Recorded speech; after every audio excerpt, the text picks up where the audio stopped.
Hello friends, ज्योतिष ज्ञानमाला channel में आप सबका बहुत बहुत स्वागत है। आज के वीडियो में हम बात कर रहे हैं बुद्धि रेखा यानी कि ब्रेन लाइन के बारे में। इसके पहले के वीडियो में हमने जीवन रेखा के बारे में और हृदय रेखा के बारे में संपूर्ण जानकारी आपको दी थी। तो अगर वो वीडियोज़ आप देखना चाहते हो तो चैनल की प्लेलिस्ट में जाकर देख सकते हैं। चलिए शुरू करते हैं आज का वीडियो। तो जो बुद्धि रेखा यानी कि ब्रेन लाइन जो होती है हमारी हथेली में, वो यहाँ लाइफ लाइन, जो ये लाइफ लाइन आपको दिखाई दे रही है, इसी के पास से ज़्यादातर लोगों के हाथ में इस तरीके से ये निकलती है और मंगल क्षेत्र पर आकर समाप्त होती है। यदि ये रेखा क्लियर हो और विदाउट एनी कट्स हो तो ये शुभ स्थिति मानी जाती है और ऐसे लोग काफ़ी इंटेलिजेंट होते हैं। यदि यहाँ पर हम देखें कि बुद्धि रेखा जो है यदि तुरंत अलग होकर चलती है, जैसे कि यहाँ पर स्थिति दिखाई दे रही है कि शुरुआत में ये जुड़ी है लेकिन तुरंत ही ये अलग हो गई है, तो इस स्थिति में व्यक्ति जो है वो काफ़ी स्पष्ट और संतुलित स्वभाव का होगा, है ना, और उसके खुद के इंडिपेंडेंट डिसीजन लेने की उसमें पावर होगी और वो किसी भी तरह की उलझन लाइफ में पसंद नहीं करता है। इसी तरीके से अगर हम देखते हैं कि यहाँ पर जो ब्रेन लाइन है वो मान लीजिए जीवन रेखा से काफ़ी दूरी तक साथ में टच करके चल रही हो, है ना, जैसे कि इस तरीके से ये काफ़ी दूरी तक साथ चले और फिर यहाँ पर अलग हो। तो ये स्थिति अगर होगी तो ऐसे लोग जो होंगे लाइफ में काफ़ी समय तक स्वतंत्र विचार नहीं रखेंगे कुछ भी, है ना, और दूसरों के अनुसार चलते रहेंगे। इनमें सभी तरह के गुण होते हैं, होशियारी होती है, काफ़ी इंटेलिजेंट होने के बाद भी इनमें कॉन्फिडेंस की कमी होती है और ये अपने गुणों पर भरोसा नहीं करते हैं और जैसा दूसरे लोग इनको कहते हैं वो उसी के अनुसार चलते हैं। अब फ्रेंड्स, यदि बुद्धि रेखा मान लीजिए यहाँ पर मंगल क्षेत्र पर आकर समाप्त हो किसी के हाथ में, है ना, यहाँ पर इस तरीके से आए यहाँ पर और मंगल पे इस मंगल क्षेत्र पर आकर समाप्त होगी तो ऐसे लोग काफ़ी डिसिप्लिन वाले होते हैं, अपने गोल के प्रति सजग रहते हैं, है ना, और सक्सेसफुल भी होते हैं, पर ये थोड़े जिद्दी और गुस्से वाले भी होते हैं। वहीं अब यदि फ्रेंड्स हम देखें कि ये जो ब्रेन लाइन है वो किसी व्यक्ति के हाथ में मान लीजिए लाइफ लाइन से काफ़ी दूरी से इस तरीके से निकलती हो, है ना, तो लाइफ लाइन से यदि काफ़ी दूरी से ये चलेगी तो ऐसे लोग जो होते हैं वो बहुत ज़िद्दी होते हैं और हमेशा खुद के विचारों पर ही चलते हैं। ये किसी की बात सुनना पसंद नहीं करते हैं और हर कार्य में इनको जल्दीबाजी होती है। तो ऐसे लोगों की जो रिलेशनशिप्स होती हैं उनमें प्रॉब्लम आती है और ज़्यादातर हस्बैंड वाइफ जो हैं अगर इस तरीके की बुद्धि रेखा वाले होते हैं तो फिर उनकी आपस में जो सामंजस्य होता है वो उसमें मुश्किलें आती हैं और कई बार तो ऐसे में डिवोर्स की भी स्थिति हो जाती है अगर यहाँ पर दोनों के बीच में लाइफ लाइन के और ब्रेन लाइन के बीच में इस तरीके से कट्स यानी कि क्रॉस का साइन हो तो फिर स्थितियाँ काफ़ी बिगड़ जाती हैं और कई बार डिवोर्स भी हो जाता है। वहीं यदि ये जो क्रॉस का साइन है वो इन दोनों रेखाओं को इस तरीके से अगर टच करता है तो फिर इतनी ज़्यादा प्रॉब्लम नहीं होती है और वो आपस में एडजस्ट कर लेते हैं। हालांकि अनबन रहती है लेकिन एडजस्ट भी कर लेते हैं। अब फ्रेंड्स, यदि यहाँ पर मान लीजिए किसी के हाथ में ब्रेन लाइन जो है वो इस तरीके से कुछ दूरी से यहाँ से इस तरीके से निकल रही है ना, तो यहाँ शुरुआत का जो पीरियड है उसमें इंसान जो है वो दूसरे के अनुसार चलेगा, परंतु जल्दी ही वो, जैसे कि यहाँ पर मान लीजिए एज है 20-22 की उम्र है, तो समझ लीजिए इस उम्र से वो अपनी फिर खुद की ताकत को पहचानेगा और खुद की बुद्धि का इस्तेमाल करके लाइफ में वो अपने डिसीजन लेगा और तेज़ी से वो सक्सेसफुल होने लगेगा। इसके अलावा यदि यहाँ पर हम देखें कि ब्रेन लाइन जो है वो भाग्य रेखा से, जो कि इधर पर इस तरीके से शनि की तरफ जाने वाली रेखा को हम भाग्य रेखा या धन रेखा कहते हैं, तो यदि किसी व्यक्ति के हाथ में ये ब्रेन लाइन जो है वो यहाँ भाग्य रेखा या लक लाइन से इस तरीके से निकलती हो तो फिर व्यक्ति जो है वो काफ़ी धनवान होता है ऐसे में, है ना, क्योंकि यहाँ धन रेखा से निकल रही है ये और थोड़ा स्ट्रगल भी रहता है, लेकिन ऐसे लोग बहुत ही जल्दी सक्सेसफुल हो जाते हैं और काफ़ी धन भी कमाते हैं। अब यदि यहाँ पर बुद्धि रेखा मान लीजिए किसी के हाथ में इस तरीके से गुरु पर्वत, ये जो पर्वत है इंडेक्स फिंगर के नीचे गुरु पर्वत, यहाँ से इस तरीके से टर्न लेती हुई और इस तरीके से किसी के हाथ में निकलती हो, बुद्धि रेखा गुरु पर्वत की तरफ से टर्न लेके निकलती है और आगे बढ़ती है, तो ऐसे लोग बहुत ही इंटेलिजेंट होते हैं, काफ़ी एम्बिशियस होते हैं, है ना। और ये जो भी बातें बोलते हैं बहुत सोच समझ के बोलते हैं, इनके निर्णय भी बहुत अच्छे होते हैं, इनका जीवन बड़ा ही गौरवपूर्ण होता है। ऐसे लोग राजनीति वगैरह में, पॉलिटिक्स में भी काफ़ी सक्सेसफुल होते हैं। वहीं फ्रेंड्स, यदि मान लीजिए ये बुद्धि रेखा यहाँ पर शनि पर्वत से इस तरीके से टर्न लेके आए, इस तरीके से शनि पर्वत से टर्न लेके यदि किसी के हाथ में आ रही हो, तो फिर ऐसे में व्यक्ति जो है वो काफ़ी धनवान होगा, लेकिन वो उसको स्ट्रगल भी काफ़ी करना पड़ेगा और बहुत मेहनती भी होगा, है ना, पर काफ़ी धनवान भी ऐसे में व्यक्ति बन जाता है। इसी तरीके से यदि बुद्धि रेखा मान लीजिए यहाँ पर मंगल क्षेत्र से, आंतरिक मंगल क्षेत्र से किसी के हाथ में इस तरीके से निकलती हो, ये वाला जो क्षेत्र है ये आंतरिक मंगल है, तो यदि यहाँ से किसी के हाथ से बुद्धि रेखा निकलेगी तो व्यक्ति काफ़ी क्रोधी होगा, झगड़ालू स्वभाव का होगा, है ना। इनमें काफ़ी एनर्जी तो होती है, लेकिन ये अपनी एनर्जी को कई बार अच्छी जगह पर उपयोग नहीं करते हैं और लड़ते झगड़ते रहते हैं। पर कई बार अगर दूसरे चिन्ह हाथ में अच्छे हों, अच्छी सूर्य रेखा हो, भाग्य रेखा भी अच्छी हो और भी पर्वतों की स्थिति अच्छी हो, तो फिर ऐसे लोग पुलिस में, सेना में, है ना, नौकरियां करते हैं और अच्छे स्पोर्ट्समैन भी बनते हैं। इसके अलावा यदि मान लीजिए यहाँ पर बुद्धि रेखा किसी के हाथ में राहु क्षेत्र से, ये वाला जो हथेली के सेंटर का पोर्शन होता है, इसे हम राहु क्षेत्र कहते हैं, तो यहाँ से अगर किसी की बुद्धि रेखा निकल रही हो इस तरीके से, राहु क्षेत्र से इस तरीके से अगर निकलेगी, तो व्यक्ति जो है वो थोड़ा सा कंफ्यूज रहता है अपनी लाइफ में, है ना, काफ़ी उतार चढ़ाव भी उसको देखने पड़ते हैं और उसको क्लियर कुछ समझ नहीं आता अपनी लाइफ में कि उसे जीवन में किस डायरेक्शन में काम करना है, वो अपने कैरियर के लिए कंफ्यूज रहता है ना। तो राहु से निकलने वाली जो ब्रेन लाइन होती है वो थोड़ा सा व्यक्ति को उतार चढ़ाव भी देती है, क्योंकि उसके जो व्यक्ति के जो गोल होते हैं वो क्लियर नहीं होते हैं कि उसे किस डायरेक्शन में अपने किस तरफ अपना कैरियर बनाना है, तो इसलिए उसको उतार चढ़ाव की स्थितियाँ भी देखनी पड़ती हैं। अब यदि किसी के हाथ में मान लीजिए ये बुद्धि रेखा जो है वो चंद्र स्थान पर पहुंच जाती हो इस तरीके से, ये वाला जो पोर्शन है हमारी हथेली का ये चंद्र पर्वत है, तो किसी के हाथ में मान लीजिए इस तरीके से बुद्धि रेखा घूमकर चंद्र पर्वत पर आ जाती है, तो ऐसे व्यक्ति जो होते हैं वो बहुत ही काल्पनिक स्वभाव के होते हैं, है ना, और इनमें आर्टिस्टिक क्वालिटी होती है, बहुत ही कलाकार होते हैं, है ना, और स्वभाव से थोड़े चंचल भी होते हैं, क्योंकि यहाँ पर चंद्र पर्वत पर इनकी रेखा आने से इनका जो व्यक्तित्व होता है बहुत ही चंचल होता है। अब यदि आकर चंद्र पर्वत पर आकर रेखा इस तरीके से मान लीजिए 2 भागों में बट जाए, है ना, 2 भागों में बटेगी, तो यहाँ पर क्या होगा कि व्यक्ति जो है वो चंचल होने के साथ साथ बहुत ही ओवर थिंकिंग करेगा और चिंतित रहेगा, है ना। इस तरीके से उसके दिमाग में कुछ ना कुछ थॉट्स हमेशा ही चलते रहेंगे। अब फ्रेंड्स, यदि मान लीजिए किसी के हाथ में एक छोटी सी बुद्धि रेखा है, बहुत ही छोटी सी बुद्धि रेखा है, तो ऐसे लोग जो होते हैं इनमें इंटेलिजेंस काफ़ी कम होता है, मंद बुद्धि होते हैं, बहुत ही जल्दी चीज़ों को भूल जाते हैं, है ना, और उनमें किसी भी विषय को समझने की काबिलियत ज़्यादा नहीं रहती है, और ऐसे लोग जो होते हैं ज़्यादातर शारीरिक श्रम करके ही अपना जीवन यापन करते हैं।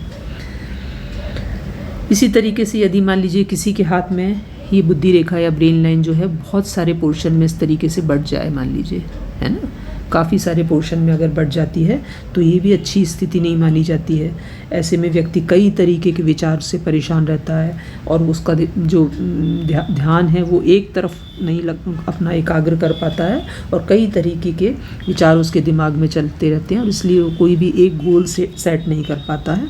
और ऐसे लोगों का स्वभाव भी काफ़ी चंचल होता है, उन्हें कंसंट्रेट करने में, एक किसी उस पर फोकस करने में काफ़ी मुश्किलों का सामना करना पड़ता है। इसी तरह से यदि मान लीजिए अब किसी व्यक्ति के हाथ में ये जो ब्रेन लाइन या बुद्धि रेखा है वो एकदम स्ट्रेट हो, इस तरीके से स्ट्रेट होगी, सीधी होगी, तो ऐसे लोग बहुत ही लॉजिकल और एनालिटिकल पावर इनमें अच्छी होती है ना। थोड़े जिद्दी भी होते हैं स्वभाव से, तो इस तरीके के लोगों को थोड़ा डिफ़िकल्ट पर्सन हम कह सकते हैं। इनमें इमोशंस की थोड़ी कमी होती है ना, और ऐसे लोग अपने कैरियर को लेके इनके अंदर काफ़ी जुनून रहता है। वहीं फ्रेंड्स, यदि यहाँ पर हम देखें कि किसी व्यक्ति के हाथ में यदि यहाँ पर मंगल क्षेत्र पर आकर ये यदि 2 भागों में इस तरीके से बढ़ जाए तो ये बहुत अच्छी स्थिति मानी जाती है ना। काफ़ी शुभ होते हैं ऐसे लोगों का जो व्यक्तित्व होता है, वो अपनी मदर के जैसा रंग रूप होता है उनका, उनके गुण अपनी माँ के जैसे होते हैं, और वो जीवन में अपने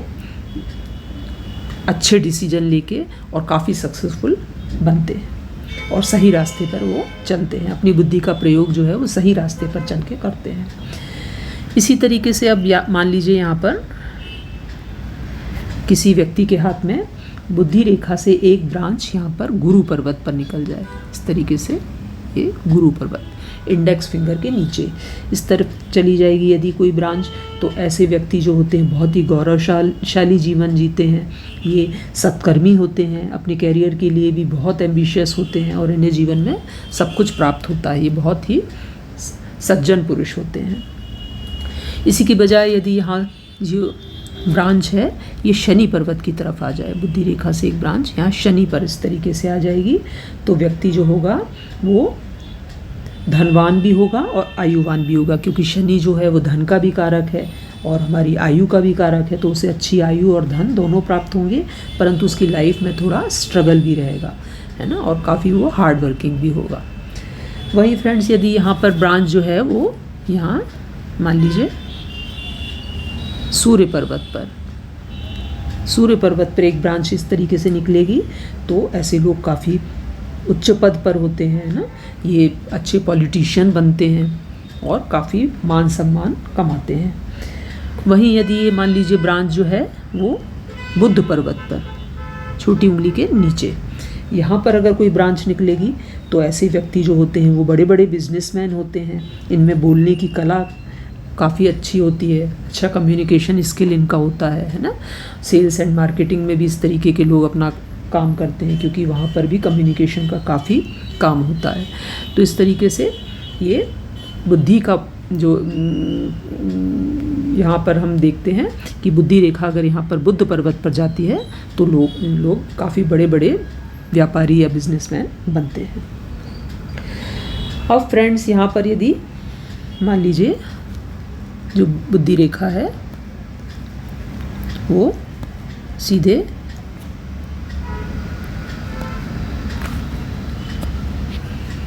चंद्र पर्वत पर आकर यहाँ पर इस तरीके से 2 भागों में बट जाए, है ना। एक ब्रांच इसमें से यहाँ पर इस तरीके से निकल जाएगी, 2 भागों में इस तरीके से बटेगी, और एक ब्रांच यहाँ पर चंद्र पर्वत की तरफ आएगी, तो क्या होगा कि व्यक्ति जो है उसको विदेश जाने की चांसेस काफ़ी बढ़ जाएंगे, है ना। विदेश यात्राएं यानी कि फॉरेन ट्रैवल के लिए काफ़ी ये योगकारी बनती है ऐसी रेखा। इसके अलावा यहाँ पर ये जो चंद्र पर ये वाली ब्रांच जा रही है जो कि काफ़ी नीचे तक पहुंच गई है, तो ऐसे में क्या होगा, क्योंकि निचला चंद्र जो है वहाँ पर ये ब्रांच गई है, तो इंसान में बुरी आदतें भी काफ़ी रहती, बैड हैबिट्स भी रहती हैं, है ना, और इसके कारण उसके जीवन में पैसे की कमी रहती है, क्योंकि बुरी आदतों में ऐसे लोग काफ़ी अपना धन बर्बाद करते हैं। वहीं फ्रेंड्स, यदि ये ब्रेन लाइन जो है वो यदि किसी व्यक्ति के हाथ में इस तरीके से टेढ़ी मेढ़ी हो, है ना, स्पाइरल टाइप की अगर ब्रेन लाइन दिखाई दे और टेढ़ी मेढ़ी हो, तो ऐसे लोगों में स्टेबिलिटी की काफ़ी कमी होती है, बहुत ही चंचल व्यक्तित्व के होते हैं और कोई भी काम को बीच में अधूरा छोड़ देते हैं, है ना। एक जगह फोकस लगा के वो अपना कोई भी काम नहीं कर पाते हैं और जनरली वो कामों को अधूरा छोड़ते रहते हैं, इसलिए इन्हें परेशानियां भी लाइफ में काफ़ी रहती हैं और काफ़ी अप्स एंड डाउन्स इन्हें देखने पड़ते हैं। अब यदि बुद्धि रेखा के ऊपर यहाँ मान लीजिए कोई चिन्ह हो, जैसे कि यहाँ पर मान लीजिए आइलैंड या द्वीप का चिन्ह इस तरीके से दिखाई दे बुद्धि रेखा के ऊपर, है ना, या फिर तिल का चिन्ह यहाँ पर बना हुआ हो, या फिर स्टार का चिन्ह यहाँ पर बुद्धि रेखा के ऊपर इस तरीके से दिखाई दे, है ना, या फिर कट्स वगैरह काफ़ी सारे हों, तो ये सारे चिन्ह जो होते हैं वो काफ़ी ख़राब होते हैं, अशुभ होते हैं, और ये मानसिक अस्वस्थता को यानी कि डिप्रेशन की स्थितियों को दिखाते हैं, है ना। स्पेशली अगर यहाँ पर क्रॉस का चिन्ह बन जाए, है ना, तो फिर ऐसे लोगों को कई बार हेड इंजरी वगैरह की भी यहाँ पर स्थितियाँ बन जाती हैं। तो ये सारे चिन्ह जो हैं वो अच्छे नहीं माने जाते हैं। वहीं यदि इस बुद्धि रेखा या ब्रेन लाइन के ऊपर हम यहाँ पर ट्रायंगल का चिन्ह देखें, इस तरीके से ट्रायंगल बना हो, है ना, तो ये बहुत ही अच्छा शुभ चिन्ह माना जाता है, और ऐसे लोगों को जीवन में उनका खुद का मकान बनने के लिए काफ़ी अच्छा चिन्ह ये कहलाता है ना। और इस चिन्ह के कारण वो व्यक्ति जो है वो अपनी काबिलियत के खुद की काबिलियत से काफ़ी सक्सेसफुल भी होता है, और जीवन में उसे सब तरह के सुख भी मिलते हैं, क्योंकि ट्रायंगल काफ़ी शुभ चिन्ह होता है। इसी तरीके से यदि मान लीजिए यहाँ पर स्क्वायर का साइन बना हो, स्क्वायर का साइन बना होगा तो जितने भी अशुभ चिन्ह जो होते हैं हाथ के अंदर, वो सारे चिन्हों का जो खराब परिणाम मिलना है, बुरा रिजल्ट मिलना है, वो सब इस स्क्वायर के चिन्ह के कारण जो है वो इसका रक्षण का काम करेगा ये चिन्ह, है ना। बुद्धि रेखा के ऊपर मान लीजिए कोई क्रॉस का चिन्ह बना हुआ है या कोई तिल वगैरह बना और साथ में स्क्वायर भी बना हुआ है, तो ऐसे में व्यक्ति जो है उसके जीवन में इन खराब चिन्हों का असर खत्म हो जाएगा, और ये चिन्ह जो है स्क्वायर का चिन्ह उसके रक्षण का कार्य करेगा, और उसकी बुद्धि जो है वो सही डायरेक्शन में इसके कारण लगी रहेगी। इसी के साथ साथ फ्रेंड्स, यदि किसी व्यक्ति के हाथ में हम देखते हैं कि डबल ब्रेन लाइन होती है, इस तरीके से दो बुद्धि रेखाएं यहाँ पर कईयों के हाथ में होती हैं, बहुत वैसे ये कम ही मिलती हैं, लेकिन ये रेखाएं अगर डबल हो जाती हैं तो इस तरीके के लोग जो होते हैं वो दो तरह के मतलब सफलताएं उन्हें जीवन में एक साथ प्राप्त होती हैं। वो दो डायरेक्शन में काम करते हैं और दोनों डायरेक्शन में उनको सफलताएं मिलती हैं। बहुत ही प्रसिद्ध व्यक्ति होते हैं, बुद्धिमान होते हैं, ना, दोगुनी बुद्धि इनमें होती है। कई बार तो ऐसे लोग अंतर्राष्ट्रीय रूप से भी ख्याति प्राप्त करते हैं, और ये जो डबल ब्रेन लाइन जो होती है ये धन, ऐश्वर्य और शक्ति का प्रतीक होती है, तो ये काफ़ी शुभ मानी जाती है। हाईली इंटेलिजेंट ऐसे लोग होते हैं। अब फ्रेंड्स, यदि मान लीजिए किसी व्यक्ति के हाथ में ब्रेन लाइन यानी कि बुद्धि रेखा काफ़ी कटी फटी टूटी फूटी है, इस तरीके से टूटी फूटी है ना, इस तरीके से टूटी फूटी है, बहुत ही इस तरीके के चेन जैसे पैटर्न बने हुए हैं उस पर इस तरीके की, तो ये अच्छी नहीं मानी जाती है, और ये ब्रेन की अस्वस्थता को दर्शाती है, इस तरीके की रेखा। इसी तरीके से किसी के हाथ में बहुत ज़्यादा गहरी बुद्धि रेखा देखने को मिलती है, काफ़ी चौड़ी और गहरी अगर बुद्धि रेखा बनी है मान लीजिए किसी के हाथ में इस तरीके की, तो ये भी अच्छी नहीं मानी जाती है, क्योंकि ऐसे लोग जो होते हैं उनमें इंटेलिजेंस कम होता है, मंद बुद्धि होते हैं, और ऐसे लोग बौद्धिक काम नहीं करते हैं, ज़्यादातर वो शारीरिक परिश्रम अपने जीवन में करते हैं और उसी से अपना जीवन यापन करते हैं। तो फ्रेंड्स, ये थी आज की जानकारी बुद्धि रेखा के बारे में। अगर आपको ये वीडियो पसंद आया हो तो वीडियो को लाइक एंड शेयर करें, और चैनल को ज्योतिष, हस्तरेखा और वास्तु से संबंधित जानकारियों के लिए सब्सक्राइब ज़रूर करें। Thank you so much.